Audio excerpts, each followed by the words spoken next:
We always have bourbon on the rider. That's good. Well, bourbon or some type of whiskey. So. Does it ever like come through? Oh, all the time. Yeah? Yeah. Fuck, man, I need a rider. Yeah. We have whiskeys on there. We always get craft beer. We like to try local stuff. Yeah. And then wine and then essentials like power bars and Of course. things that are going to keep you alive on the road. And just take them all in your pockets, put them in the van. Oh yeah. Load up, boys. Oh, and gum. Gum is always on there Oh, too. smart. Yeah. Never thought of that. And batteries and hand sanitizer. Jesus. That's tricks of the trade for There you go. musicians. Well, for everybody, we're talking now with Shane Volk from One Bad Son. How you doing, Shane? Doing great, buddy. Good Fantastic. to be here. Thanks for doing this, man. Yeah, this is awesome, man. So, for those who don't know, One Bad Son's a local, I'm going to call them Canadian band. I don't want to say a Saskatoon band because no one knows we're always a Saskatoon band. Oh, that's good. Well, at least you're proud about that. Oh, I love it. Yeah, we've been rocking now for 16 years. 16 years. Yeah. That's insane, man. I know, it doesn't feel like it. So that's a good place to start. So how did One Bad Son come to be? I'm assuming maybe a high school band kind of thing? Or? No, none of us knew each other. Okay. Yeah, it was like a bit of a strange one. So Kurt Dahl, the drummer, the famous and infamous lawyer drummer, he was playing in a band called the Mother Culture, and I was in a band in Saskatoon. And so we'd done shows like, I don't know if we ever did shows together really, but we knew of each other. We did like some, back in the Odeon days, we did some sort of battle of the bands. You or said something. 16 years. I'm trying to remember that. So that's 2003? 4. 2004? Okay. The tail end of 2004. Yeah. So we still would have had Riley's. Oh, yeah. Yeah, we still would have had. We played Riley's. Oh, yeah. Wash and Slosh? Was it still Wash and Slosh yet? Or is it? It had, I think it just turned into the Roxy. The Roxy? Because we played many shitty nights at the... Oh, yeah. Shitty in a real way. Like, we could get bogged down in hours of band stories, but literally one night we played there and the toilets flooded. Like, literally there was shit flowing out onto the dance floor.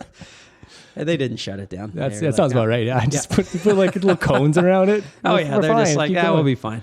So, okay. So, sorry. So you and Kurt. So Kurt and I played in these 2 different bands, and we knew of each other and stuff. So when our bands kind of fell apart, one night my girlfriend at the time took me out for dinner at the place where I didn't know Kurt was serving there. Okay. So it was a really funny story, actually. He comes, at restaurants sometimes it gets your birthday, and so the staff will sing happy birthday. Yeah. So he comes up to my table and he's like, "Hey, you want to come sing this song with us?" I'm like, "Oh, hey, man." Yeah. I'm like, "I remember you." Anyway, he's like, "How's the band?" I'm like, "It's over." I'm like, "How's your band?" He's like, "It's over." Nice. So we decided to just hook up and see if we could, So that was your first audition, was singing Happy Birthday. And he was just like, I wasn't sure about Shane at first, but then but I nailed it. Nailed it.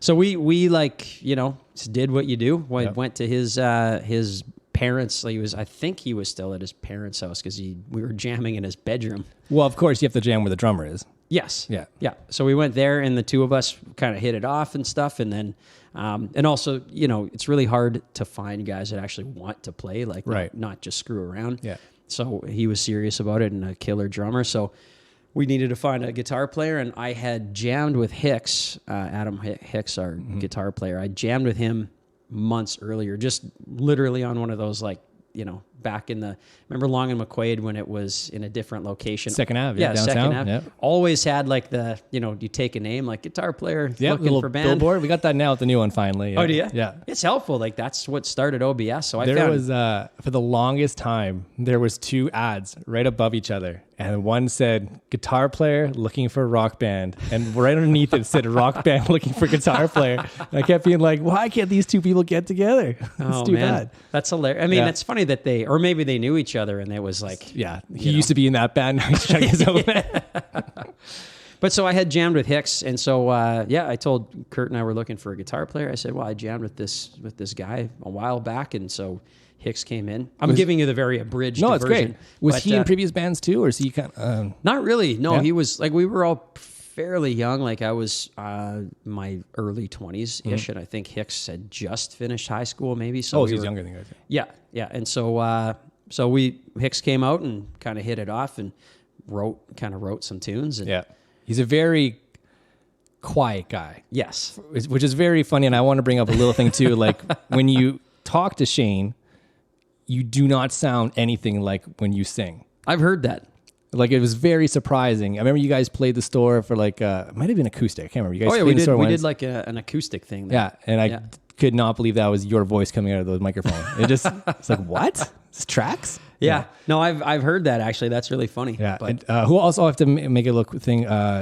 Adam has some of the best guitar tone I've ever heard. So if he's listening to this, Adam, I love your guitar tone. It's amazing. And for anybody people have tried to rip off. Actually, there was a band. We moved out to Vancouver for a little while, and there was a band that, excuse me, they opened up for us. And literally the next time we played a show with them, the guy had Hicks's cabinet, his head. Buddha. Does he have a Buddha head? He's got a Buddha head. Yeah. But the thing is, it's rare because Buddha got bought out. I forget what company bought them. So they're all like, the head that Hicks has is an actual Buddha head. It's like hand wound and all. Like, it has just this crazy different tone. Yeah. And I think a lot of it, there's a great story from Ted Nugent, who was opening for Eddie Van Halen. Yeah. And so Eddie Van Halen, of course, one of the best guitar players in the world. Yeah. His tone is fucking ridiculous. Ted Nugent's like, give me your damn guitar. I want to try this thing out. And he takes Eddie's guitar and he starts playing through the exact same rig, the exact same guitar. And he's just like, this thing sounds like shit. And then he put it in Eddie's hands and that way you go. So like with Adam, so like it's with anybody, I think, you put the right guitar in the right guy's hands and now it sounds completely different. So yeah, big shout out to Adam. Your tone is fucking awesome. He'll love that. Yeah. And he spent years trying to, kind of coming up with stuff that he liked and, It's such a crazy process too. Yeah. And it takes years. It must be nice being like, well, I just sing, man. I don't know. Well, honestly, it's nice for loading out and everything too. You guys done yet? Like, fuck. Yeah, I bring my microphone in. That's it. Did you take any lessons when you were growing up at all? Or a little bit. Yeah, I did some vocal lessons kind of early on, but it was like I learned to sing through like more of the School of Hard Knocks. School of Hard Knocks. Fantastic. So okay, now you've got a 3-piece so far. So now you need the elusive bass player, which has been an ongoing thing. So we kind of went through different guys, and then finally Granny joined the band, Adam Grant. Mm-hmm. He was in the band for a little over a decade. Wow. Yeah. So we found him, and then that was kind of like we really started to take off. Yeah. We got everything's gelling now. Yeah. You could tell that it was like a thing. So, so that's kind of it's funny because people ask like, oh, did you guys know each other? And we're like, that's what you think too. No one knew we didn't know each other at all. Yeah. There's the band I play in, just give myself a little plug, Tickle Trunk. You have to. Mediocre punk rock. I moved to Warman from Ontario. I knew nobody. I was a military brat, got moved here. And there was a band we started in high school, typical, like, do you want to play some covers, whatever. We were the only band in high school, so we were a pretty big deal. We were called Salvage. And then there was a band from Martinsville called Postlude. And we both broke up at the almost exact same time. And the paper on the billboard at Long and McQuaid, guitar player looking for a punk band looking for guitar player, boom. And boom, we started. And it was funny because I was from Warman and they're from Martinsville at the time. It was like West Side Story, what side of the tracks are you from kind of thing, right? And then working okay, but I never knew the guys growing up at all, and then just kind of gelled. So sometimes awesome. it works, sometimes it works, right? And it does, man. And honestly, I was the same. I grew up on a farm. I never really started singing until I was 21. It was, and I got into it. But then I'm like, I don't know how to start a band. So I guess that's the next thing is so what were your kind of influences growing up that said to you, I want to do this? Well, I was like, I'm a child of the 90s. So, I grew up listening to Soundgarden and AIC and, bands like that. So I always loved those singers and mixed in with a little for those who don't know, AIC is Alice in Chains. Yes. Okay. I had to think about that. I'm like, AIC? What the fuck is AIC? I always assume people know, but never assume.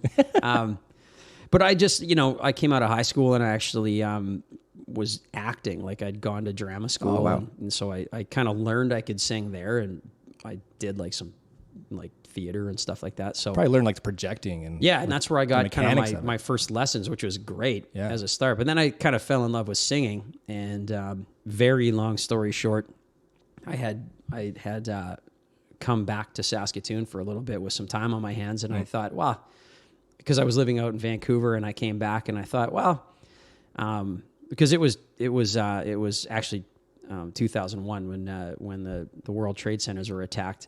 So the film industry shut down. So you were in Vancouver for film? Yeah. Okay. And so my agent was like, man, you might as well go home back and do home, man. something Yeah. like, and come back later on when things pick up. So I went home and I'm like, well, I've always wanted to try singing in a band, and now I have to wait kind of for my career to pick up. So Might as well. I'm like, well, try joining a band. And man, I'll tell you, I went on stage once and I'm like, fuck it. That's it. That's what I'm going to do. So how quickly did, like, when you guys started as the band, quote unquote, I always love the story of how did the name One Bad Son? Well, is it an amazing story? Is it an okay it's story? very, very mundane. Okay, let's hear this mundane story. Very mundane. I hate this because I wonder, do other bands have really exciting band name stories? No, that's what's great about it. Yeah, ours was, Tickle Trunk. Brad had never put Tickle Trunk and Mr. Dress Up I was together. going to say, did you guys just love Mr. Dress No, Up? and that's the thing. Like, whenever we talked about it after the fact, it's like, oh, so people ask, like, oh, because Mr. Dress Up, right? And Brad's always like, no, I just thought it sounded cool. Tickle Trunk. Are you serious? Yeah. Like he never saw... No, like he never put those two things together. Like, oh, Mr. Dress Up's got a tickle trunk. Oh, yeah, that's right. He never put it together. That's really funny. Yeah, ours is like a terrible story. Ours is brutal. And everybody's kind of is. It's like, but we had the band that I was in, there was like a kind of a falling out with the guys or at least one of the guys. And I was like, look, if we're going to do this for real, we need to get a new guitar player and we need to change our band name. Yeah. And so my brother and I I'm like, I need a band name. Just get the whiteboard out. All right, boys, we're not leaving here until we do this. Yeah, basically. And then so the name just sort of came up and my bro's like, oh, what about One Bad? He's like, like Black Label Society. Like, so 3 words. He's like, I like a 3-word name. I'm like, okay. And I didn't, at the time, I didn't really care. I needed to change it to something. Yep. And we were going to have like a band meeting. So I was like, I need something by like today. I gotta wow these guys. He's like, what about One Bad Son? I'm like, okay. So obviously that band just never stoked about it. Yeah. I was like, great. I'm like, because band names, like, does anybody hear a band name and be like, we're going to be Pearl Jam? Like, oh, dude, that's incredible. I don't even care what your music's going to sound like. The name is perfect. Yeah. But anyway, so fast forward to when this band started, we didn't really have a name. And I said, well, I got this, I got this name One Bad Son. Maybe and the guys were kind of like, yeah, okay. Like, sure. I was like, we couldn't think of anything better. And we were like, we had some shows coming up. Right. So we had to be something. Got to be on the poster. Yeah. Back in the days when you used to go down the street and put up the posters. And we did a lot of that back in the day. And so we used One Bad Son, and I'm like, well, let's just use the band name. And then if we decide to change, like, we're nobodies right now. It doesn't matter. So if we change it in 6 months, like, who cares? So that was like 16 years ago. There's so One Bad Son, and then also another Saskatoon band, One Stone Dog. Yeah, there was One Stone Dog. That's right. A good friend was Craig. Hey, Craig, if you're listening. So we have the OBS, we have the OSD from Saskatoon. Yep. It's not bad. We have a little trend going here. Yeah. So when you guys started, was it like, we're doing originals, we're only going to do that, and we're going to take that serious, or were you like the typical, like, we want to do covers to start? Or no, we were like, we're going to write and like record, especially in those days. It's like, we're doing an album. You know what I mean? Like a CD. Yeah, we're going to do a CD. Yep. We're going to have our full length album. So we started writing immediately. And of course, to play shows, you have to play covers and, but we used to just blatantly lie and say like, oh yeah, we're a cover. Like we'll throw in a couple originals, but Kurt used to make up these, back when you would send, bars would want you to send your press pack. Yeah. Your playlist and shit. So Kurt came up with this like fucking 2-page list of songs that we never played. Like he just put this on. Is probably like, before I was gonna say it's probably before the days of Google, so you couldn't just Google 20 best rock covers. You know, he actually had to like probably listen to the radio, or he just bullshitted. He's like, oh yeah, we do. He came up with songs that like every. Yeah, we can do Summer 69. We can do. Oh yeah, we do it all. Yeah, we play it all, and we never played like a quarter of the songs we put on the list. And then so we would lie our way into bars and play all our own stuff, and throw in to fill up a show. Of course, you play covers and stuff, but and then we were kicked out of a bar in Regina because we're playing too many. They were like, "Well, we thought you were a cover band." We're like, "No, we're not." So they sent us home. We got kicked out of Brooks, Alberta. We played a club in Brooks, Alberta. Are you serious? Do you remember what was that booking guy? Brown Sound. It was. He actually booked for us for a little while. Yeah. I think, or is that? Wait, maybe I'm thinking of somebody. Either there was a booking guy from Saskatoon that everybody went through. Yes, I can't remember. It might be Darren something. Oh, okay. Not Minnesota, but a different Darren. Yeah. And he booked us in Brooks, Alberta, and we said yes because it was going to be like 2 nights, $2,500. So for 3 guys, holy crap! And when you're starting, $2,500, we can buy like 4 cars with that. It's ridiculous. That's so much money. And we get there and we drive. So Brad took all his drums and the guitar stuff, and he had the Ford Aerostar. So whoever had the van had all the gear. Drove out there, and then me and Ryan followed after my awesome Z24. And I made him listen to the Hobbit books on CD the whole way there. It didn't make it back. But anyway, so yeah, we go and get to this venue, and we walk in, and we're like, man, this is kind of sketchy. And we turn a corner, and it's a strip club. Nice. So we're playing a strip club. All right. So there's Brad and Chris, who's underage because, they're still in high school. So they're 16, 17 But at the you time. can play. You can still play. Yeah. It's fine. You go upstairs and you're done playing. No problem. So we get there, and Brad and Chris, our buddy Chris, is in the front row, perv row, watching the girls dance. And they were just like, wow, so where are we supposed to play? And it was almost like a hard cut. Like, where are you supposed to play? Music turns off. Girl goes off the stage. This big fat guy walks on with a drill. Took the pole off. You boys are up. And we're like, wow, okay. Oh my God. So we get up, and we know like our punk covers, Pennywise and NoFX and stuff. And we know a couple of covers that we just punk up, speed up, whatever. Me First, Give Me Style. And we can tell as we're playing our songs, we're looking around the room, and it's getting testy. Yeah. When are you guys going to play Zeppelin? When are you guys going to play this? Oh, yeah. Like, what are you talking about? And so the lady manager comes out, super nice about it. Hey, guys, just wondering when you guys are going to get into your classic rock set. And we're like, oh, we don't do classic rock. Oh, okay. Also, did your agent tell them that? Told them that we do exclusively like Zeppelin and AC/DC and stuff. We're like, what are you talking about? So the lady's like, for your best interest, just get off the stage. Just go upstairs and just stay in your room, and we'll call it a night. Are you serious? She's basically like, if you stay playing this stuff, you're going to get your asses kicked. Yeah, you'll get stabbed. You'll get stabbed. So yeah, we never did that again. So that was good times. But so at least you guys were, true to yourself, and like, we're going to keep doing originals and that. So speaking of which, when did you guys decide, and how long did it start to make that first album? Well, we actually did it fairly quickly. We, I don't know if you remember Neil Meckelberg. Oh yeah, had it. Rest in peace. Oh, great guy, amazing. One of the best. I think everybody in Saskatoon has dealt with him. He's an amazing guy. Amazing. And so he had done some work for my previous band, and so and I mean, he did a whole album for like an absolute shoestring budget. Yeah. So we wrote a ton right away, and then we were like, we're gonna get our CD and start to do all the things you do, right? Drive around to radio stations and So hassle you did all people. that too, okay? Oh yeah, like right from the get go, it was like, Kurt was always great for, and still is, honestly. He'd phone and try to get the inside tracks, and then we'd show up and try to have gimmicks to so they'd let us in the door. Yeah. And well, we're here already. I mean, you might as well let us in. Right? And some places were cool. Yeah. Some places were not cool. Fair enough.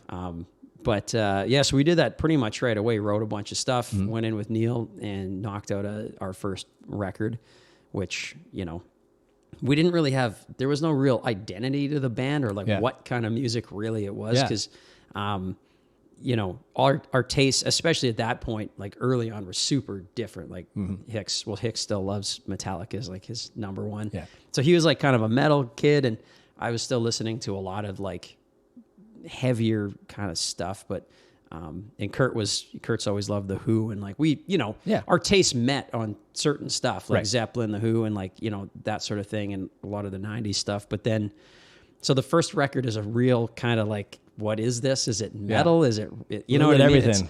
And we didn't have any idea how to really write songs, so some of the songs are like 6 minutes long. Like they're stuff the radio is never going to touch. How many verses do we need in this song? Yeah. I think we're at 5. Well, we need an even number, so let's make it 6. Yeah. Well, honestly, and I was the kind of person, I would be like, oh, this, it has to have this 2-minute intro. Like that's the deal. It's how it's up. But then we had a song on that record called Alive in Texas, which was definitely more kind of rock. Okay. Like, and nice right there in the middle kind of thing. Yeah, it was definitely like, and so Rock 102, our friend Gary Nickel, who is now a DJ there. Nice. He kind of they used to have a thing called the Modern Rock Show. Do you remember that years ago? Remember that, yeah. And our buddy Chad, who now works up at the Wolf, he really liked the band, and so we kind of got in with some of the DJs and stuff. And so the Modern Rock Show was awesome for us because they actually like would play a local bands, and it wasn't super late at night. I think it was like 8 it would be on, and one day a week. So so we got this song. That was our first song we got on the radio, Alive in Texas, and I don't remember if it was played anywhere else. Maybe one or two spots, but it's a start. It was something. Yeah. So after that, we and then we put out another record. With Neil again, or did you guys do? Yeah. We got like a grant from Rock 102. There was like the 10K 20. Oh, I remember those. Yeah. Yeah. So we did another record, and even then we still didn't really have our shit together. Like, what is this? Like, what, I still kind of wanted to be heavier. But then it kind of hit us at some point where we're like, we're not a metal band. Like we're really where we meet is rock and roll. Yeah. Know your strengths. Yeah. And because it's tough, because I love Led Zeppelin, but I also love like Metallica and Slayer and, and I love the 90s stuff, but I also I like tons of modern stuff. Like you kind of get all over the map, but at some point you figure out like, what are you? And we were like, we're a rock band. Yeah. Like our best version of ourselves is like rock and roll stuff, so we kind of finally made that choice. Like, we're going to go down the path of like rock and see if we can hit radio. And so we played a show with Default. Oh, remember Default? Oh yeah. And so Danny Craig, their drummer, is amazing drummer. Oh, he's awesome. Yeah. Super good dude too. And so we went out with Default for like 3 shows. Wow. And so he came up to us and was like, "Hey, like, are you guys?" So you played with Default for 3 shows, and how long have you guys been a band? Oh shit, we were already a band for 3 or 4 years. Okay, probably. So not crazy though. Like you've been paying your dues. You're doing your local shows and stuff. You've got 2 albums out now. Yeah. So at least it's worthwhile. Yeah, and we were kind of so we were writing a new record and didn't really know who we were going to do it with or what was going to happen. So. And we had one show at Default, and it was funny because we had a show in Saskatoon with Default, and we closed the show. I don't really remember why, but they're like, and we showed up for the gig, and they're like, "So you guys are going on after Default?" And we're like, "That makes no fucking sense. Like, why would you do that to us? Like, what's the point?" They had an early flight or something, or I think it was like the venue's choice. Really? Like they kind of thought like, Default's going to headline and it's going to be this big, but then. Stick around and party with OBS. I'm like, that never works. Yeah. Like, that's ridiculous. Yeah. Anyway, it actually turned out to be okay. Like, people stuck around and stuff. And so we had 2 shows with them, and then they asked us to come to one more. They're like, "You guys are great. Like, you want to play one more show?" And so, so we got to know Danny. Anyway, long story short, he was like, "You guys, like, what are you doing for your next record?" And we said, "We don't know yet. Yeah. We'll figure something out." So he's like, "How about I'll come write with you guys, and then if you guys are like happy about it, maybe we can do a song and sort of figure it out." So it must be nice to have a different point of view on the songs too. You've maybe be stuck in, I don't want to call it a rut, but like you might write lyrics a certain way, and you've been doing that for so long, and having a person be like, "Well, what if you did this?" and something you might not even think of, kind of thing. And dude, honestly, one of my hardest things, like I'm super particular with stuff, and I also am very like, it sometimes takes me a long time to like get with the program, where it's like I don't want to change, and especially in those days, because not that I'm old by any means now, but like when you're young, you're very like, "Fuck you, this is my this is how I do it." Yeah. Like, no one tells me how to sing. Like, like, "This is how I sing, and this is how I do," and it's like.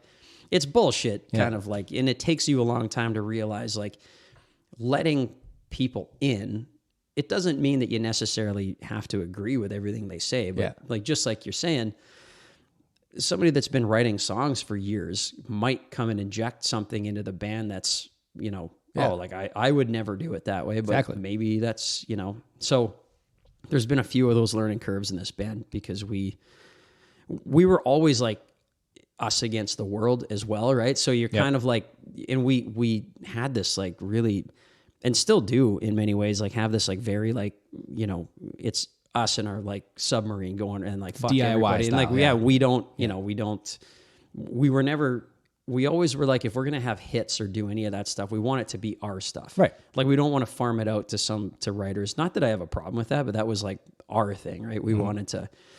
So there's been times where it's been tough to just like let people in. But honestly, once you start getting more collaborative and you start learning things from other people, like it's great, And sometimes you might go too far. Like our last producer, we did the last record with Gavin Brown, who's done a bunch of like Billy Talent stuff. And, oh, wow. Yeah, brilliant, super brilliant guy. Yeah.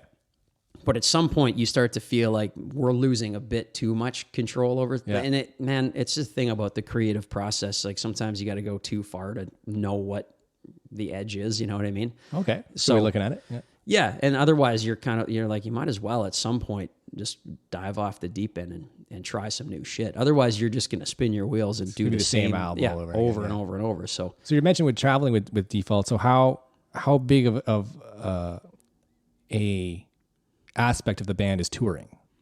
For us? Yeah. Oh man, we really never stopped touring ever. Yeah. 2019 was kind of the first year we sort of stepped back a little because we had done like multiple cross Canada tours every year. Like every single year we'd always go out to at least Toronto and back. And, that stuff, it starts to wear on you. Then we did, I'm jumping ahead here, but we, go down to the States. Like we just kind of, the bigger things got, the more shows you get and the more things you really can't say no to. And well, let's talk about that. Like, I mean, your last one in the States you were mentioning before this was with SEBASTIAN BACH. So how did that all come to be?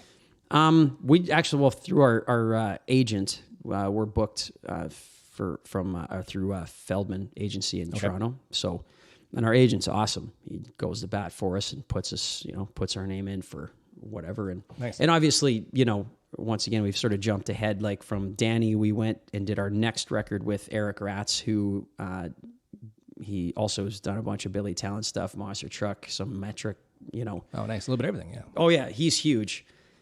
So we've learned from a bunch of different guys, but through obviously like our first record on the label that we were on had like a couple of our biggest hits like Scarecrows, Retribution Blues.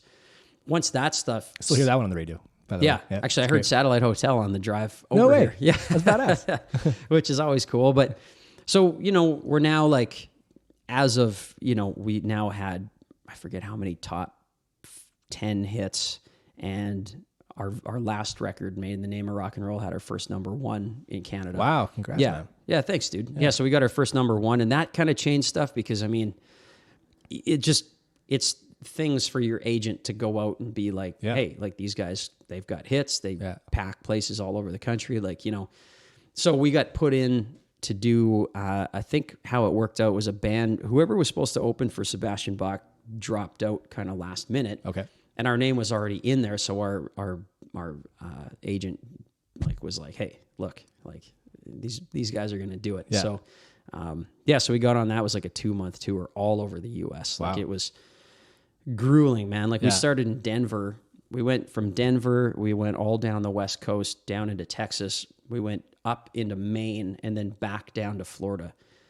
So with those kind of tours where you're with a bigger name, are you responsible for your own like traveling and stuff, or like you don't get to go with them? Like it's never. Really? Well, I mean, you can do some tours will be like if there's like a co-headliner, or sometimes we've never really done it because we've always just taken our own stuff. But some bands will, 2 bands might share get the together same in one backline bus. or But no, those ones, man, I'll tell you, we've done so many shows where we opened for Buck Cherry years ago. It was kind of our first break as far as like a bigger band to open with across Canada. And it was in January, and of course they're in their bus and we were in our van. Good old fashioned 15-passenger Econoline or whatever. Oh yeah, 100%. Yeah, 100%. And so it was to the point the weather was so bad, and like at the end of every show, you get to know the crew and the band and stuff, and they'd be like, well, good luck, boys. Like, see if we see you in Winnipeg. Like, well, maybe we'll see you in Ontario.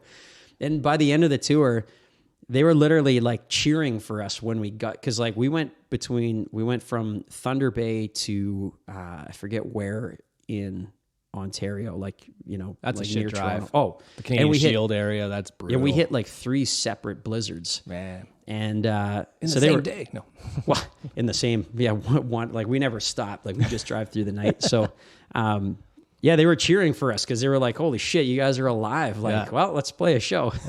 So, like, when you're doing those kind of tours, how strict were you? And I don't want to say you because I don't want to put you in charge. Maybe you are in charge. No, this is we're very much a democracy. Like we're, and have worked to be, everybody makes decisions. That's perfect. Yeah. How important was it to or how much was it on your mind of, okay, guys, our next gig is in Timbuktu. It's going to take us 4 hours to get there. It's already midnight. No partying. We're just going right there. Or was it kind of like let's just stick around and see what happens? We've always had a rule in this band. Day one, we kind of set a rule down, and this was kind of based on previous experiences of mine, where it was like, really don't care what your vice is. If it's booze, drugs, like really, I don't care. Yeah. If you're able to do heroin and still come on stage, I'm not here to judge you. Yeah. But our thing was like, you have to be on time, and you have to be like, I mean, of course, you want to have a couple drinks before the show, like that's fine. But no, you can't be drunk, stoned. We were always like, as long as you're ready for the gig and you kill it every night, do whatever you want. That's got to be a little hard, I imagine, when you are with a bigger name and you're, it's there, everything's there. You're seeing all this stuff. Everything is very free when you're out. Right? And you're just like, okay, guys, like, don't look at it. We have to hit the road and like kind of stuff. That's got to be. Well, you know what the thing is, the rule is basically like lobby call at the hotel or whatever, wherever you're staying. Yeah. I mean, back in the day, it's in the van, wherever you're sleeping. Yeah. But typically now it's like, so we're like lobby call at the hotel will be like, say 6 a.m. Some drives, we've done shows where you play one night and the next night's 15 hours away. Jesus. Especially in Canada, man. That's why I think a lot of people don't come to fucking Canada. Oh, dude. And we've done many like sleep for 45 minutes, get into the van and go. Yeah. So if there's other bands listening, please still come to Canada. It's a great place to come play. Everybody come to shows. Be ready for what you're about to experience. I don't think people get it. No, not until especially in the States and the East Coast, where you can go 3 hours and be in 3 states and have, all this stuff, where you can drive 3 hours here and not see a town. No. Yeah, it's true, man. It's a different beast up here, but it's like, builds a thick skin. Yeah. Come on out, guys. Yeah. But no, so we just have a thing where it's like, okay, we have to leave at 6. Yep. So do whatever you want. Yeah. Just be ready for 6. Like that's it. There's no really, we've never really like, I've always been of the mind where people can police themselves. Like I don't need to tell you that you can't drink. It's like, if you want to get absolutely shit faced, if you can still get in the van then you're good to go. Yeah. So when you're doing these tours too, speaking of kind of policing, if you will, are you bringing along like crew, managers, that kind of stuff, or is it really just DIY? We've always been super DIY. Like everything was always like just the 4 of us. Right. Hop in the van and go. And then we, once you get to the level where you can like afford a couple of extra things. So we started bringing a sound tech, and we pretty much always travel with the sound tech now. But it would be nice sometimes to maybe hire more crew, but we also were kind of like, especially when you're opening for bands, because you're not really able to bring a bunch of stuff anyways. Right. Like you've crowded this much floor space and so there's really not much to tech, because you're like, you only have room for your gear anyways. Like, so there's not, a lot of times, even some of the bigger bands we've opened for, like Def Leppard and stuff, you often can't even hang your banner or bring extra lights. Sometimes you have to get that all pre-approved, and sometimes they're like, nope, you just like, you're the opener. Yeah. So there's a plug to plug in right there. And that's it. So oftentimes it's just been us, and then there's times too where you just realize, like, in order for us to make any money on this tour, we're going to have to go bare bones. Yeah. We're doing bologna sandwiches. We're doing, Well, otherwise, I mean, I know I'm not going to name names, but I mean, I know bands that have taken a bus and they couldn't afford a bus, and they'll do like a month long or 2 month long, sometimes a 2-week tour, and lose a shitload of money. Buses ain't cheap. No, they're crazy expensive. So it looks good and feels good, and it's very comfy to ride in a bus, but it's kind of like, I don't really want to lose, we don't want to lose. You want to come back and be 10 grand in debt. Yeah, right. Absolutely. You don't want to lose your shirt on it. So oftentimes we're just like, screw it. We've driven in the van a million times anyways. So it's easy by now, right? Yeah. So let's get back to that tour with Sebastian Bach. So how was it to play with Sebastian Bach? And for those who don't know who Sebastian Bach is, Skid Row, obviously. He was big in the 90s. But he was also a big deal in the late 90s, 2000s for those Gilmore Girls fans. Gilmore Girls, yep. Yeah, he was a big deal on there too. So how was dealing with Sebastian Bach? We saw, I think we literally saw him in 2 months, like 30 some shows. We saw him twice, maybe. Oh, really? Very I come on when the show starts. And he, he's an interesting character. He's very much like, he's like, I'm being political with my answers. Sure. You know what? I always loved Sebastian Bach and still do. Like, the way I sing, I do kind of a lot of that, like high, not like screaming, like screamo kind of screaming. Yeah. I do a lot of like the just super high vocals, like Cornell kind of stuff. And vibrato-y and yeah. And Bach was a big influence when I was a kid. So that was cool, like to play with a guy that you spent time emulating. And 18 to life, man. Wow. Oh, dude. And we, good.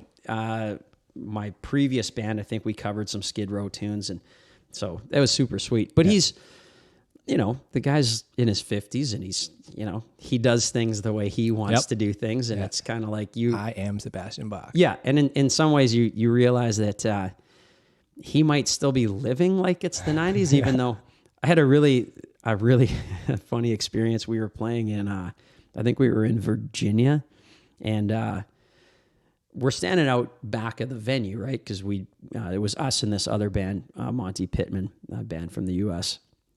So after our gig, right, we load our shit out and then we just hang out. Yeah. Sometimes if there was a really shit drive the next day, we might just take off and get some sleep. But most nights we hung out, watched the show, and talk to fans and, sell merch, all the stuff that... Sell your own merch, obviously. Oh, man. Tell you, side note for bands starting out, one of the best things you can do is sling your own merch. Because really, like, especially when you're breaking new places, just to get FaceTime with fans and to, like, actually talk to people. And, like, it always served us really well to, like, put the time in to go out and shake hands and meet people, get pictures, and, so, and it's also kind of fun, especially in new places. Yeah. And down in the States was cool because we hadn't played any of those places. So you guys are from Canada? Yeah. Hey, y'all a good band, man. Where y'all from? Canada. Yeah. You guys got igloos up there? But I think probably heard that a couple of times. But so one night we're in Virginia, we're playing this gig, and it was so funny. So we're parked beside Bach's bus, and I was just standing out back, shooting the shit with like, I don't know, a couple guys on the crew. Yeah.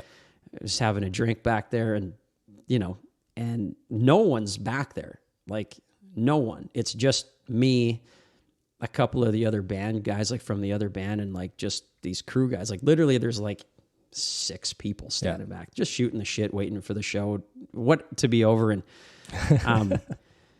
and so at one point, so I'm just chit-chatting to this guy, and the door to the venue like bursts open, and Sebastian Bach comes, and he's got his 2 like security guys. Like, it seriously looked like it was like in his mind there was throngs of people back there trying to get to him, and because his security guy's got his hand on his head, and they're kind of like hiding him and like rushing him to the from the paparazzi or whatever. Yeah, dude, 100%, and like rushed him to the bus, like And so he rushes by me and this guy I'm talking to, and it's just like the visual was just too good. It was like he was in his mind. It was like he was being rushed through a crowd of like 1,000 people that are like trying to tear his clothes off, and I just look around. I'm like, there's no one fucking back here, man. I would love to if the story was actually that the guy who's in charge of the crew would say, okay, here's what's going to happen. You're going to put his head down so he can't see anything, but I want you to like pretend there's a bunch of people. Whisper in his ear, like, just keep your head Just down, keep your man. head Just keep down. moving. Yeah. There's one guy whose job is to do flashes. Yeah. So it looks like there's cameras being taken of him. Which honestly, they may have been doing that because the guy I'm talking to we just fucking started laughing so awesome. hard because I'm like, I just had this like out of body experience where like I look around, I'm like, dude, there's no one back here. Like what? What's your hurry? And he's an obvious guy to see too, because he's a tall guy. Super tall. Yeah, long blonde hair, like But, good old Sebastian. That's great. Yeah. But man, it was a great tour. It was like we played tons of cool places, like our first shows in New York, and that's pretty awesome. Yeah, like super cool. Played the Gramercy there, and it was, but grueling. That's it's a lot of driving. And so, what kind of things have you learned along the way that you would be nice little tidbits for other bands? Let's call it in the touring world, the things that man, you need more socks than you think you need, or some dumb things that I think no one really thinks about. Well, I think you start to learn when you start touring, you take too much shit. Okay. Typically. In our case, that's how it was, where I'd like pack, I need all these shirts. I need 14 black shirts, for 3 days. Yeah.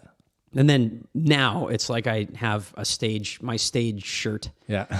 And spray it down. And then my not on stage shirt. Yeah. Because I just get sick of packing a bunch of shit. So one thing is you're not going to need as much as you think. You probably don't need as much as you think. Again, you're spending all day in the van or the bus or whatever anyways, right? And it's not like, How'd you guys do gear wise? Like, did everything work okay? Did you guys? Yeah, there wasn't no major issues. No, you didn't have the typical picture of you guys on the side of the road fixing a tire or something. Oh, we had major van problems. Oh, the van. Yeah, the van blew up in New York.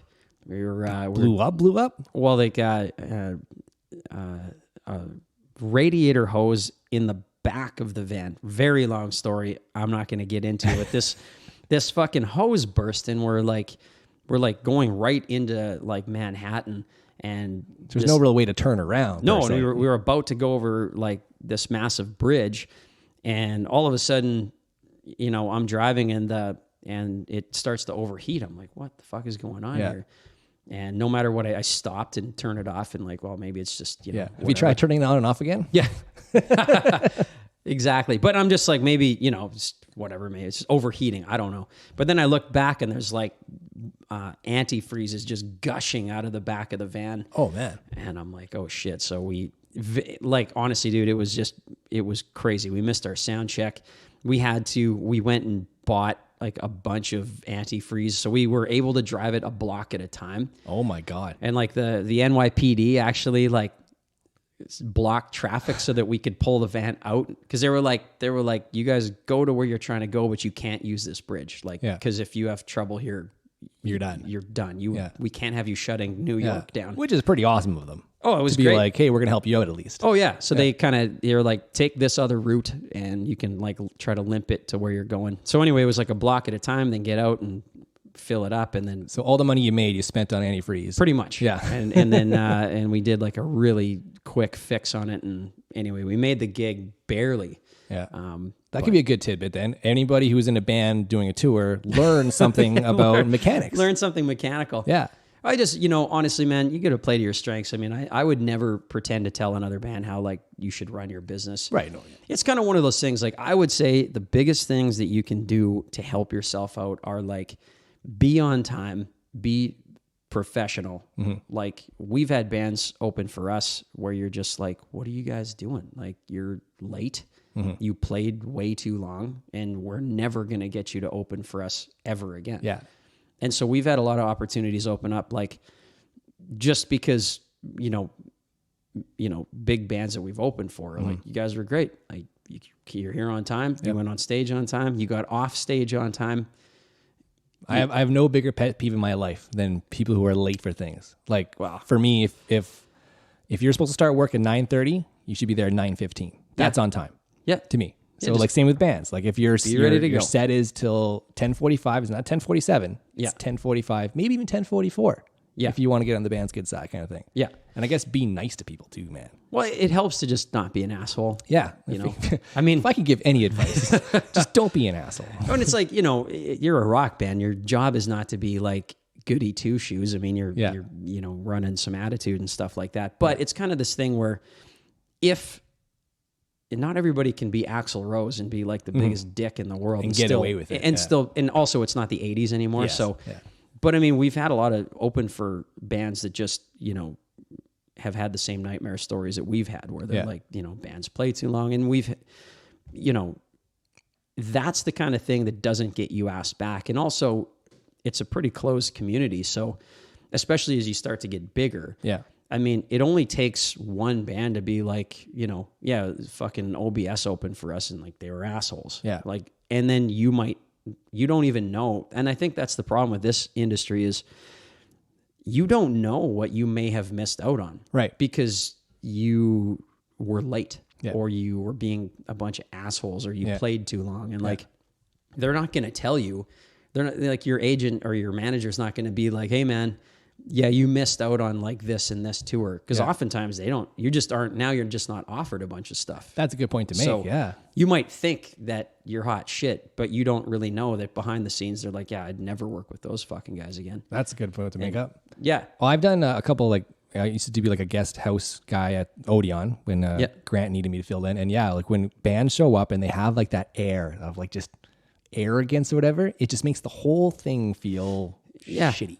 Yeah. And it's, you know, like I said, if you're running attitude, if that's your deal, like that's fine. Just fucking get off stage on time. Like I don't even care. Even if you guys are a bunch of assholes. Yeah. As long as you just do your shit on time Yeah. so that I can do my thing on time. Because, you know, everybody's got the next gig to get to. Everybody's fucking exhausted. Everybody's whatever. Yeah. You know, so yeah, I'd say just, and that doesn't mean that you have to run around kissing everybody's ass either. Yeah. Because I also can't stand bands that are trying to be so Two-faced and whatever. Yeah. It's just be pro. You can still be like rock and roll and do your thing and be on time. Well, that's good. That's exactly. That's a great way to put it. Rock Yeah. and roll. And so, speaking of rock and roll, In the Name of Rock and Roll was your last album there. Yeah, So Made in the Name, yeah. So what's the next step from In the Name of Rock and Roll? So You touring with that one a bit more, or we no, that one's done. So Made in the Name of Rock and Roll came out 2018? Yeah, a couple of years ago, I think so. And we rode that out pretty long. Like I said, that was Raging Bull was our first number one, and so we had then our next single was number 8, I think. So we had Pretty good. Yeah, we've done really good on the last releases. So after the Sebastian Bach tour, we just we hit a wall of exhaustion where you just sort of realize like you haven't left the road in 15 years. Yeah. How many So- days was Sebastian Bach? I didn't ask that. It was pretty much 2 straight months with 2 months. Wow. Yeah, with I think, be a day off here Yeah. and there.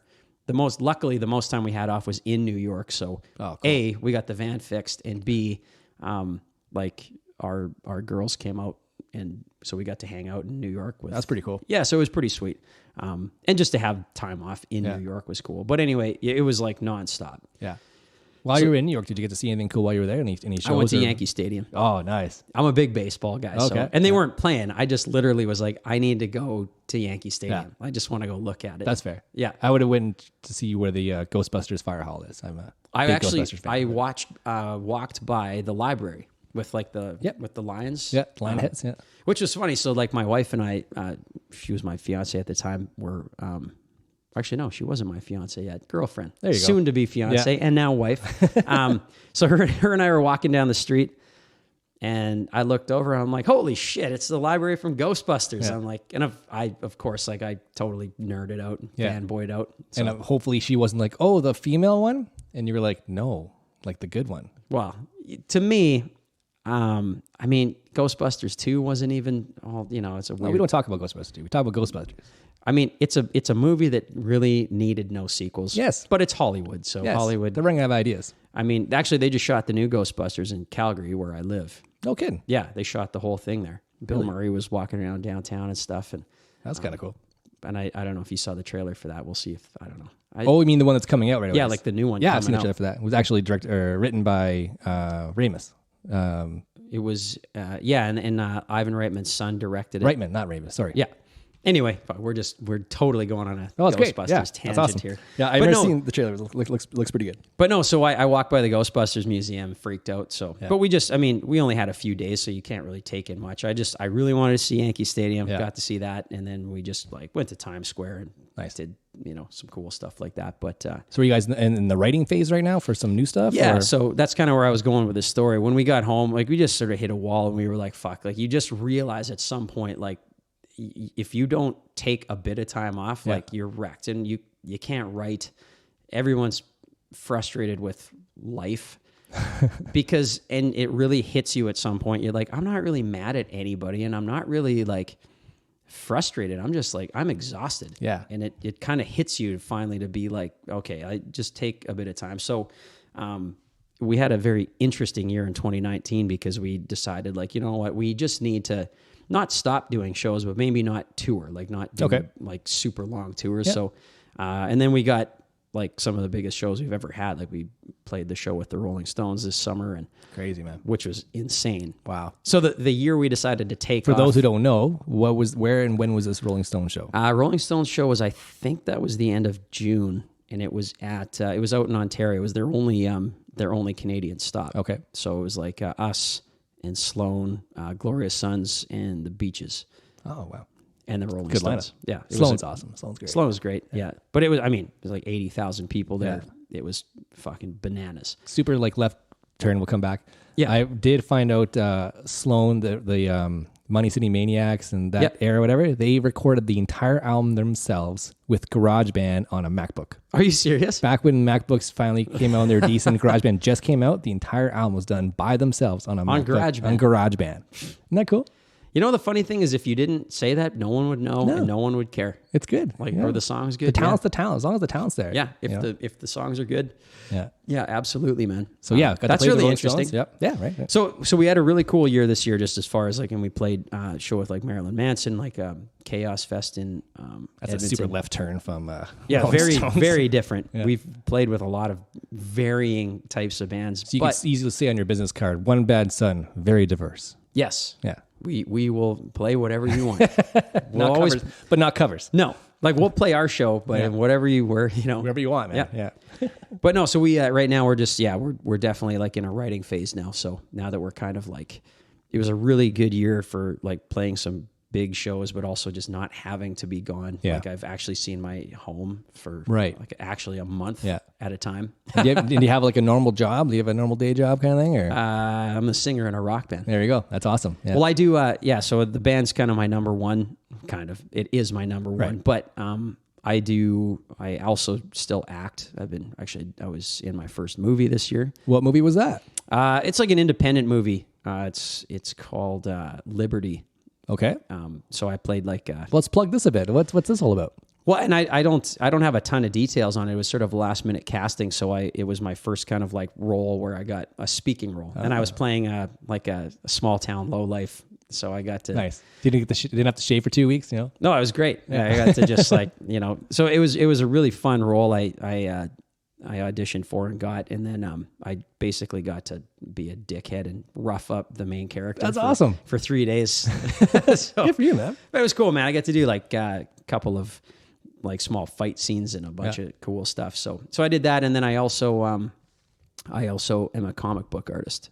Very cool. Yeah. Well, I had Brendan Riesling on here just recently. Oh, no way. Yeah. And we were talking about, because he, Ultimate Power Duo, did their last album they did with a comic book. That's right. Yeah. And I think that's going to be a thing that should get bigger and bigger, is kind of combining these two things, like the art world. I'm sure it has been. I'm not saying he's, reinventing the wheel here. Yeah, definitely bands have done. I know like Lights, she also draws comic books. And she did her whole last album, the whole concept was like the songs, like she put like a comic book series out, and I think the songs all like related. Each chapter. Yeah, it all related to the book. Yeah. Super cool. So what's the name of your comic?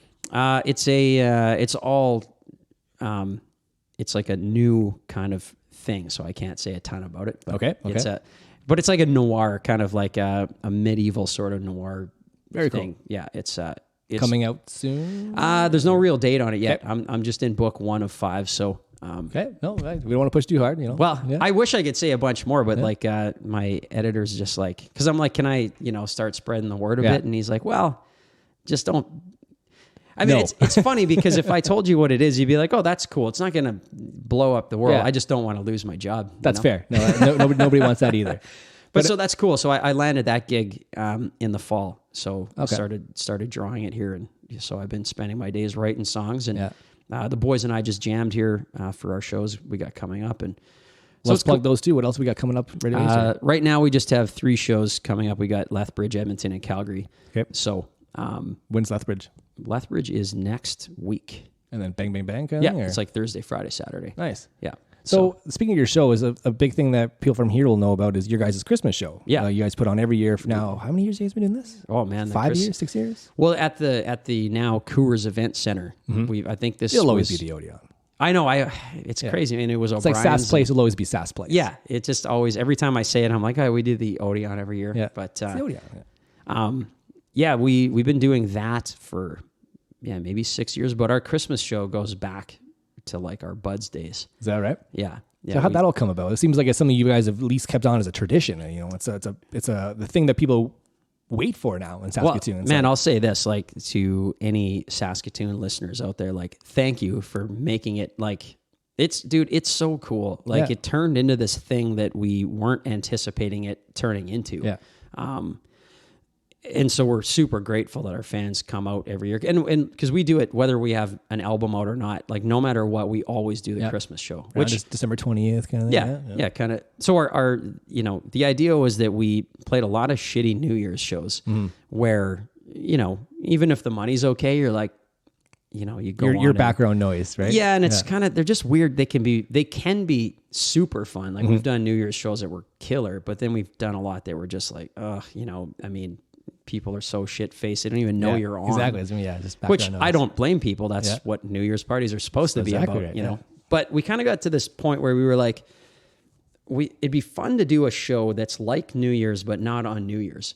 And then we had the idea of, a lot of people come home for Christmas, and especially people that are there, either people that are about to leave or people that just got home before they do all of the family stuff, usually go out, for a night or two. And so we were like, what if we planned a show that was just pre-Christmas and see how it works? Because it would be nice to do like a big hometown show. That was kind of the idea from the start. Like if we do kind of like one big hometown show for our hometown fans, especially even people coming back to Saskatoon from wherever they live.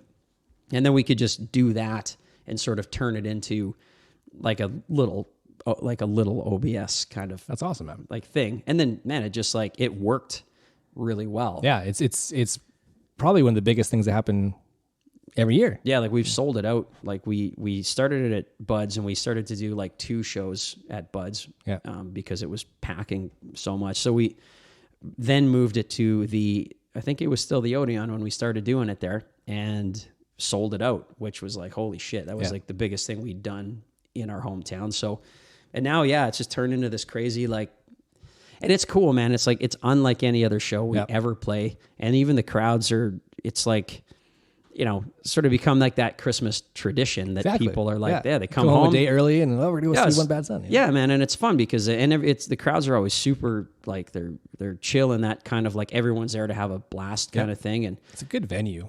Super good venue. Yeah. And so now we're trying to, like, every year we kind of do something like brand it a little different every year. Yeah. Like this year we did, because it was 2019. So we kind of were playing songs from like the last 10 years. Okay. Stuff we hadn't played for a really long time. And, so that was cool. We got to play like Bring a out bunch. The hits. Play some hits and also play shit that we like. Actually, I think we played maybe some songs that we never played live, which was really cool. And then we played a new one that we wrote. So, and now that brings us to where we are, writing new songs. So that's what we're doing right now. So what would you consider to be the next places or festivals that you'd want to have as on your checklist of things to do next? Oh man, I mean, we shoot for the stars, so as big as we can get. And I mean, sadly right now, just because of where the economy's at, especially in Western Canada, it's, a lot of festivals have gone out of business. And So that's kind of, there was a time, and festivals go up and down. I mean, I remember in the 90s when Edge Fest and all those crazy Somersault. Warped Tour was like, that was mine. Yeah, man. I drove to the Calgary Warped Tour when I was here, I think 6 years in a row. And basically whoever wants to come with me, let's do it. And then we even had times where we would camp behind, it was at the Raceway in Calgary. Nice. And it's in the industrial area, but where the industrial area and then like groceries start, there was this new Sobeys, brand new Sobeys, nice grass and everything. So we would camp behind the building on this big grass patch and put our tents up and everything. They never said anything, so I don't know if they were too mad about it or not. And but yeah, that was definitely, for me, would be the one. If I could have played Warped Tour, that would have been, because it's not a thing anymore, unfortunately. But that would have been amazing. Yeah, and honestly, when those festivals were coming through, like I remember watching, like Edge Fest came through, I think, and it was just so many bands that were like these massive bands were on those tours. And but where I was going with that is that there isn't as many festivals, but all of those tours and festivals went away. Then they came back. Yeah. And that's kind of how the festival world works. Like you kind of, there's always going to be festivals, but you get these periods of time where there's just all of a sudden there's like a bunch of festivals and really good. And then they kind of go away and then they kind of come back. So it's a cyclical thing. So at least you weren't booked for Firefest, right? So I mean, man, I watched that documentary. Did you watch that? Like, what crazy, a shit show. Isn't that nuts? Yeah. And I mean, we've been a part of some festivals that were like, man, you bit off a bit more than you can chew here. This was a little more than that. But I'll tell you, there's like, I mean, there's so many great festivals, like especially in Europe. I was gonna say, like, have you guys been to Europe? Or is that somewhere you guys want to go? Or yeah, we've only actually done a couple of shows in Europe. We did a festival in Hamburg, Germany, and then we played Berlin. So that's really, we haven't done a ton of European stuff, and not really for any reason, I don't think. Like, it's not like we've avoided. Yeah. Is it like when you guys did do the ones in Germany and stuff, how hard of a process is that comparatively to, say, just going to the States? Much easier. Is that right? Going to the States is a nightmare. Oh, yeah. Okay. It's quite the opposite, because you don't need you don't need visas to go to Europe. Okay. Like you just go. Yeah. You can book a show and go. Oh. I can't speak for like saying quote Europe. I mean, yeah. So I'm not too sure about like Japan or places like that. I actually don't know right now, but I know for like going to Berlin, we didn't need, and Hamburg, sorry, like we didn't need special visas or anything like that. You can book it and play it. But the US is not like that. Like you have to have visas. You have to have like proof that where you're going is where you're going. Yeah. Like you can't just drive down to the States with your gear and big try to trailer full of stuff. And you also can't you can't book a show in like Denver, and then when you're down there be like, oh, well, maybe we'll play a couple more. It's like, no, you got to you get to the border and you have to have your visas, and you got to be like, this is where we're playing. We're going to be here for this long, and then get out. Yeah. Because we could do an entire show just on our experiences at the border. Like, go even just like a lot of times we'd tour Ontario and we'd just cut down through the States and pop back up in Ontario. And they've just get around the lakes and stuff, right? Oh, but they've ripped us apart for where is your merch made? Who's making your merch? And actually one border guard was like, because we were like, well, it's fucking made in like, I don't know, like China probably. When we're looking at it, like it's made in Mexico, I think. And I forget which I might have been Hicks that was just like, well, what, he's kind of like, what is it you're looking for here? And the guard is like, you can't have merch made in any place that we're at war with. That's literally what the person said. And I'm like, that's, first of all, not true. Did like a giant flag drop behind him when he said that, and like eagles go soaring and dude, America? Yeah, it might as well have, because it's like, I mean, most of the times you get like good American guards and stuff, but sometimes you get like very, like, what are you looking for? They went through our trailer once looking for people. Like, do you have people in your trailer? No. Who is in your trailer? This lady's like, who is in your trailer? I'm like, nobody. You start second guessing yourself, like. When they do that, though, right? Because they're trying to. Because if you were, say, like bringing immigrants across the border, they want to freak you out, And I'm like, that's crazy, man. And so she's like, "You're gonna take me to the trailer, and you're gonna show me who's in there." And I'm like, okay. All right, let's do this. So I open it up, and then she was super friendly. She's like, "No, you guys get out of here." As you're just sweating. Just like, I don't think there's anybody back there. Like, do you know something I don't? But, yeah. So, saw some guy jump on top of your trailer or something. So besides One Bad Son and your art, what other projects are you coming up with? I'm doing like, OBS is my number one thing. Like I love it, and rock and roll is my passion. Like, but I am doing like a little solo kind of side project. It's just me. Like, I haven't completely put it together. I recorded a song out in Toronto, and just because I'm an artist. I don't do well if I'm sitting at home idle. So I kind of like, and also we write a ton of songs. That's one thing about this band that's like, we've never been like out of ideas. Oh yeah. So we have far more material than we would ever record. And also I tend to write stuff that's very like stuff that I sort of write on my own will be very different than what we'll typically write as a group. Yeah. So I've always had like just kind of songs over the years that sort of like, I like them, but they don't really work for the band. You know what I mean? Yeah. And it's cool because we're not afraid to try some different stuff, and not everything's going to just be like a raging rock and roll song. Right. Yeah. So, but but have the ballads in there, man. You have the songs for the girls. Yeah. And just some, it's fun to do some different shit. Yeah. But I've kind of cataloged and put away over the years, like various songs that like I thought were cool, but just didn't work for the band. Doesn't quite fit that. Yeah. And I always wanted to do something with it. Like not one of these projects. It's not like a vanity project of like, well, I'll fucking show you guys my songs. Like, this is your Chris Gaines. No, it's just like, so I got this kind of catalog of very sort of different tunes. They're kind of, they're not really rock and roll songs. So I finally have gotten around to like, I recorded one, and I'll go out and do some more. So I'll probably put out like at some point, whenever, because now we're kind of gearing up to write and stuff. So whenever it sort of works, because I have no time frame on it, I'll just. The great thing though with technology these days and stuff, you don't need much to really make an entire album anymore. And I shouldn't say album anymore because I think albums are almost. Well, I'm probably going to do like, honestly, man, I'll probably do like 5 songs. Yeah.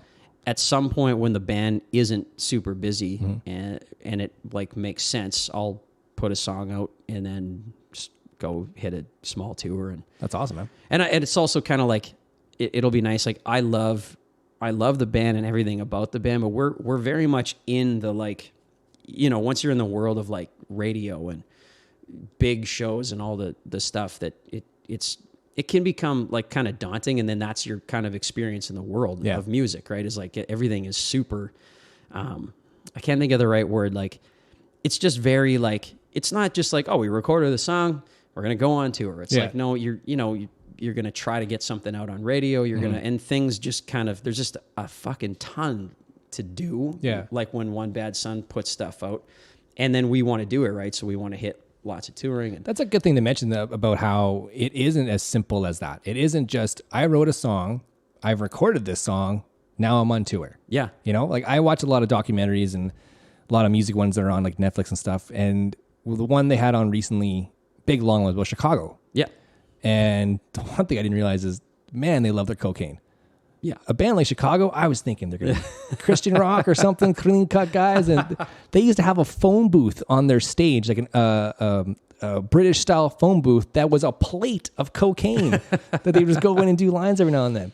But anyways, when they were talking about how, when they got the band together, the way they made it seem was like, yep, we got the band together, we started writing songs, and we got a record deal. Yeah. It just seemed like it's never like that. Yeah. That's, I think, a good. It's because nobody in like, no one's talking, like, you read a music bio, it's always like, oh, it was tough, and I met, so-and-so with a guitar, and then we got the band together. So then we're on tour in Europe with, fucking Guns N' Roses. Yeah. You're like, you just skipped like 6 years and a bunch of shit. That's because a great point to bring up. And they never, because they're also not, that's not the romantic time. Right. No one's like, yeah, I spent 4 months at home just drowning in self-doubt and failure. And I thought about quitting music every day. And then, you know what I mean? Like that's Curled not up in a little ball in the corner. Yeah, it's not the romantic part, but it happens to everybody where you're like, is this worth it? Are we ever going to make any progress? And we've gone through that many times where you like, and then even you hit and you know, now you're doing these big things and you're playing big shows and then eventually you're not. And you think like, oh, has the world forgotten about us? Is it over? Yeah. And that's the stuff that you don't see in documentaries because it's not romantic. Yeah. But that's the real world. It's like it's a you know, the entertainment industry. But that can be a very real impression that a lot of people get, though. I think. Yes. Not realizing how much time and effort goes into these things. It's kind of like it's how Instagram is, right? It's like it's your you know, it's like your nice photo album. Here's all the best photos. Yeah. Here's me at my best and my, you know. Here's me on tour with look how great, look at the big crowds. Like, but you're not, you know, it's very, it's curated. Yeah. And those biographies oftentimes, sadly, I think they make a lot of younger bands feel like that doubt, like, well, shit, it's not happening for me. It's like, man, it's not like, you know, bands like GNR or any of those bands ever just got together and then started being awesome. Like, there's just, and even if some bands had like, quicker success, that still comes with all of the things that the entertainment industry and the music industry comes with, which is just also the 0.01% of bands who make it. Yeah. Quote unquote. Absolutely, man. I know there's a lot more bands that are in our kind of like, you know, like a successful band that are kind of in, like they're in like our category where, you know, we're really successful. We're still one of the bigger bands in Canada and we've had a ton of success, played with a ton of big bands, but every time, you know, we just worked our ass off and we still work our asses off. It's not like there's never, you really, I mean, once you're Pearl Jam, you know that you're going to go out and play to like 30,000 people a night.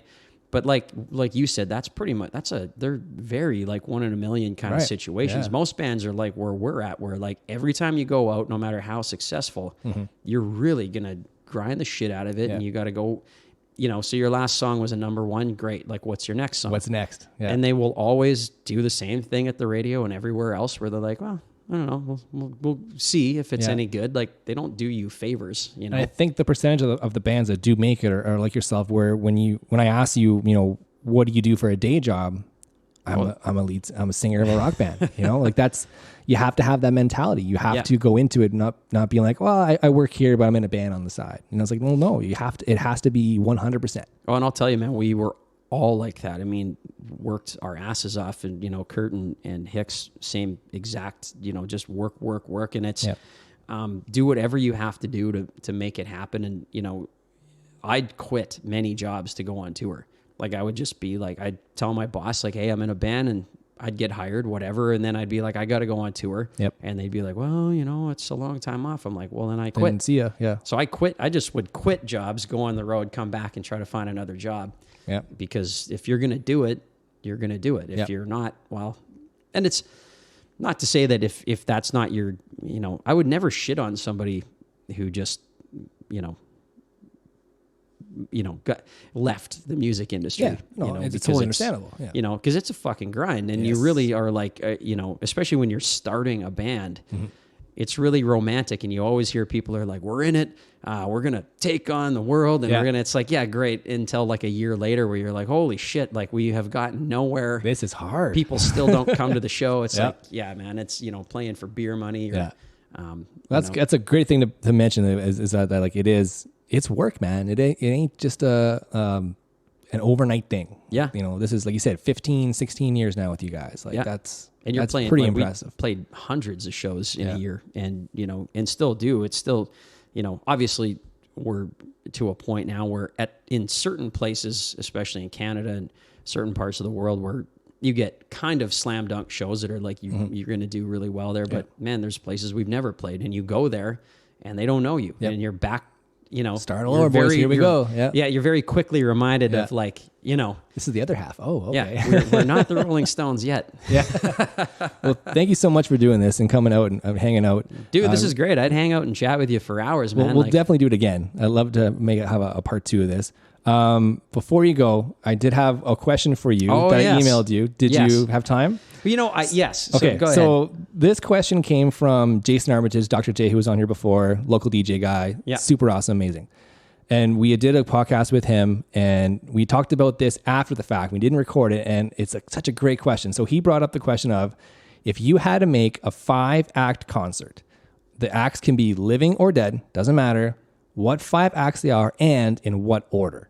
Yeah, that's a great question, man. And I thought about it, and I was like, I mean, there's so many ways I would go because, And that's the fun thing. It could be anything. It could be anything. Like, for me, I would, very quickly be like, man, it'd be Hendrix, Zeppelin.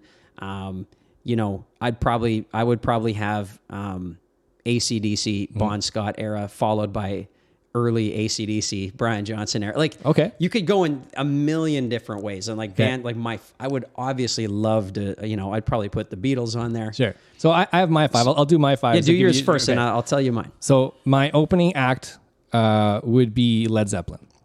And I know it seems weird to have them open, but I want it to be a bang. And just because they do have a little, it's not all straight rock and roll. It's got a little extra here and there. They even have a little bit of twang to them if need be.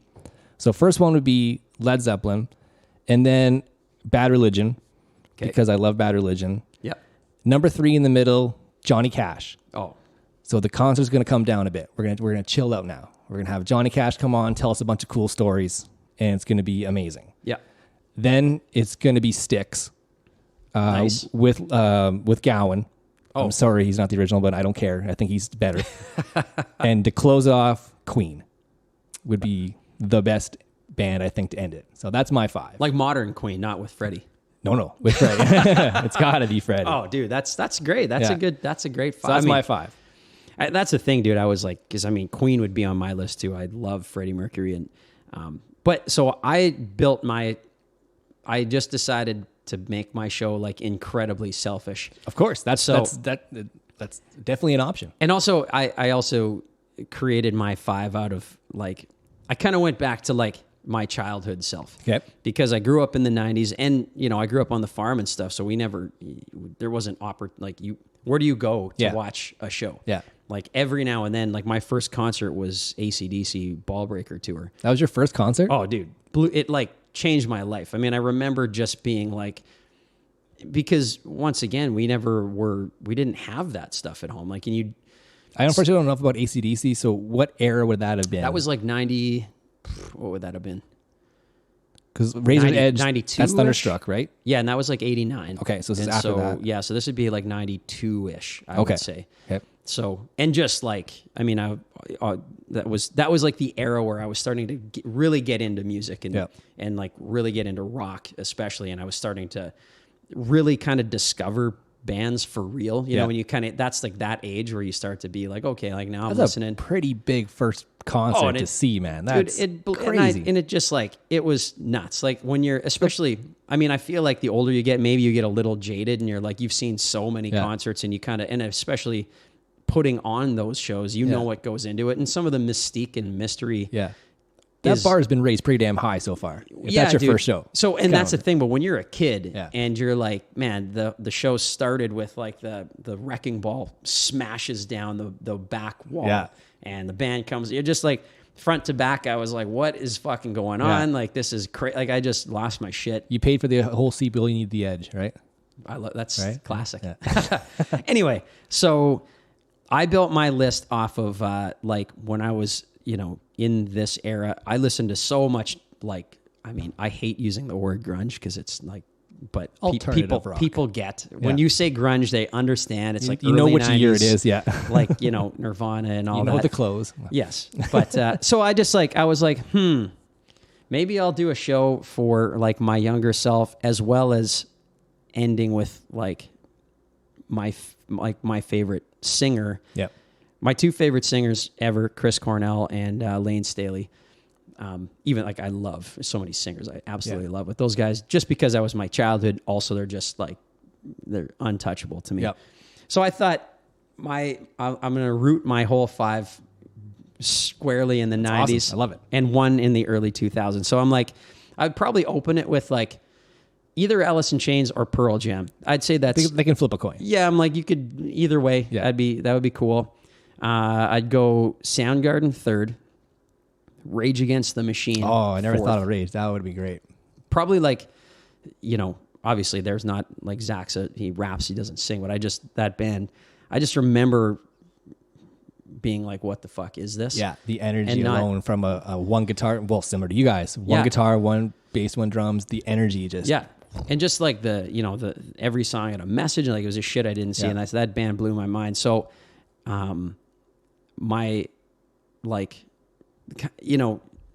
really when I started to think like, fuck, I'd love to be a singer was when Audio Slave came around. Oh, okay. Because I was like, it's Rage Against the Machine with and Soundgarden. my favorite singer. Like, what the fuck? I'm like, this is... I remember... Is this a real thing? I remember, like, literally, I was like 21 at the time when that band formed, and I'm like, this just doesn't seem real. Like, this is something you would think... Yeah. Wouldn't that be cool? This is like, a joke, right? They're doing this for an MTV thing, right? Yeah. So my concert is like Rage Against the Machine comes on fourth. Yeah. Cornell joins them, and it ends in an Audio Slave show. That's pretty awesome. Yeah. That's a great one. That's like, for me personally, I'd be like, that would be sweet. That's an amazing five concert. So thanks again for doing this. Thanks a lot, buddy. I should say one more thing. You mentioned your first concert was AC/DC. Mine was Weird Al. Which is not a terrible concert. That It guy was puts pretty on amazing. a hell of a show. Yeah, speaking of like all the different props and stuff, it was amazing. So Awesome, man. Thanks again, everybody, for listening to this. Shane, we'll do this again sometime. Absolutely, buddy. Anytime. We'll do it again. See you guys. Bye.